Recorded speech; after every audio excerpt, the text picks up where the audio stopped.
एक दिन सुबह सुबह भिक्षुओं की सभा में बुद्ध पधारे।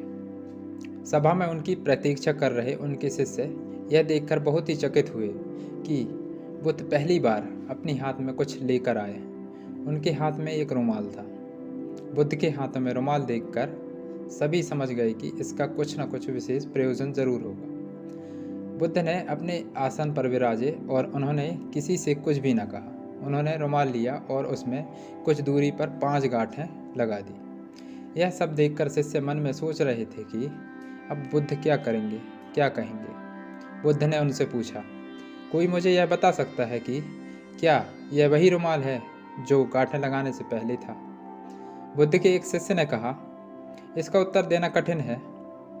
एक तरह से देखें तो रुमाल वही है, क्योंकि इसमें कोई परिवर्तन नहीं हुआ है। दूसरी दृष्टि से देखें तो पहले इसमें 5 गांठें नहीं लगी थी, अतः यह रुमाल पहले जैसा नहीं रहा, क्योंकि इसमें अब 5 गांठें हैं। और जहाँ तक इसकी मूल प्रकृति का प्रश्न है, यह परिवर्तित है। यह पहले भी एक रुमाल था और अभी भी एक रुमाल है। इस रुमाल का केवल बाह्य रूप बदला है, लेकिन इसका जो पदार्थ है वह वही का वही है और इसकी मात्रा भी वही है। बुद्ध ने कहा, तुमने सही कहा। अब मैं इन गांठों को खोल देता हूँ। यह कहकर बुद्ध रुमाल के दोनों तरफों को एक दूसरे के बीच खींचने लगे। बुद्ध ने शिष्य से पूछा, तुम्हें क्या लगता है, इस प्रकार से खींचने पर क्या मैं इन गांठों को कभी खोल पाऊंगा?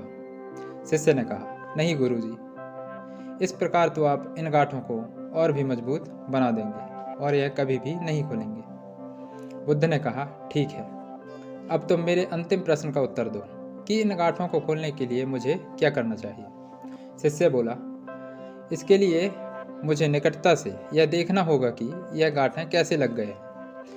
इसका ज्ञान किए बिना मैं इन्हें कभी भी नहीं खोल पाऊंगा। बुद्ध बोले, तुम सत्य कह रहे हो। तुम धन्य हो, क्योंकि यही जानना सबसे ज़्यादा आवश्यक है और यह एक मूल प्रश्न है जिसकी समस्या में तुम अभी पड़े हो।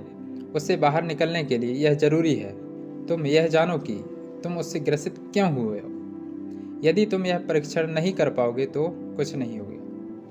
इस संकट को दूर करने के लिए यह आवश्यक है कि तुम अपने अंदर झांको और देखो कि तुम्हारे मन में जो गांठें लगी हैं उन गांठों को तुम कैसे निकाल सकते हो। उसके लिए तुम्हें अपने मन की गांठों को खोलना होगा और उसे ध्यानपूर्वक देखना होगा और समझना होगा। लेकिन विश्व में सभी ऐसा ही कर रहे हैं। सभी पूछते हैं, हम काम से, क्रोध से, लोभ से, मोह से, अहंकार से और पता नहीं किस किस चीज़ से, कैसी कैसी प्रवृत्तियों से बाहर निकले, लेकिन वे कभी यह नहीं पूछते कि हम प्रवृत्ति में इन प्रवृत्तियों से कैसे पड़े हैं। जब तक हम यही नहीं जानेंगे कि इन वृत्तियों से हम कैसे पड़े हैं, तब तक हम यह भी नहीं जान पाएंगे कि उनसे हम बाहर कैसे निकलें।